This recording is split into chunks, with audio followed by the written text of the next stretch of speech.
Selim Cungu është 81 vjeç dhe në jetën e tij mban mend vetëm pak vite kur s'ka mundur të agjerojë. I rritur në një familje me tradita në besimin islam, Selimi tregon se ka nisur të agjerojë që në fëmijërinë e tij të hershme.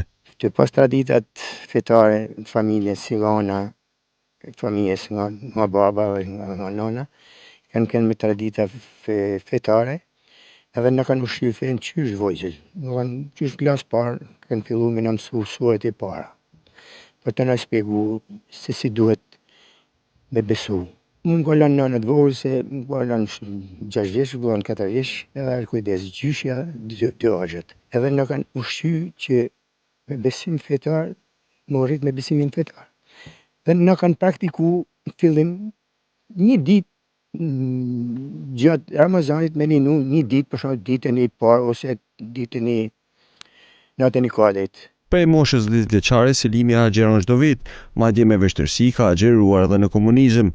Gjatë regjimit në ushtri nuk kam mujt me ninu, në familje kur kam ninu sepse kishe kushte tjera. Edhe aty kur më 67-s, mos i kam marrë ushtrinë, kena pas vështirësinë në ndërmarrje, sepse aty ishte politika që ishte do të zhduke, ishte zhduke, 67 u bë me ligj. Ne kena pas frikë mas 67 me çuj një tepsi në furrë për shembull, që ishte Ramazan, Bajram, fest fetare, sepse na mlefshin nëpër shkollën e ti je ty zbatu zakonet të fesë. Të besosh të bën njeri më të mirë dhe të largon nga veset, thot 81 vjeçari. Në qoftë se fëmia rritet me edukatën fetare në familje qysh i vogël, do të shkojnë jeta marë në çdo fushë, sepse të largon nga keqja dhe të afron nga mira. Selimi ka një kontribut edhe në hapjen e institucioneve fetare, e veçanërisht me xhaminë e Plumbit. Institucionet i parë që është përgatit për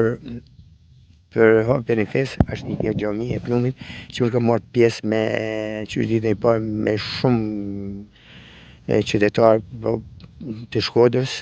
Pa presion, pa gjë, me dëshirë kanë ardhur dhe kanë ndihmu materialisht, fizikisht. Rekonstruksioni i xhamisë së Plumbit ka ngjallur një ndjesi të veçantë për besimtarin, pasi ka një lidhje të veçantë me të. Dhe sot unë kur vi këtu mund duhet vetëm më i ri, më i fortë.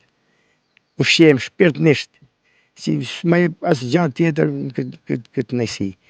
Dhe prandaj them që ne duhet ta vlerësojmë sot besimin, sepse vetëm i Malli Zot na jep ata shpresa, ata ndjenja që me pas me bën mirësi, sepse njeriu që ka lind që e kupton se ç'është besimi, për dy gjëra është. Me njoft Krijuesin, a me bën mirë.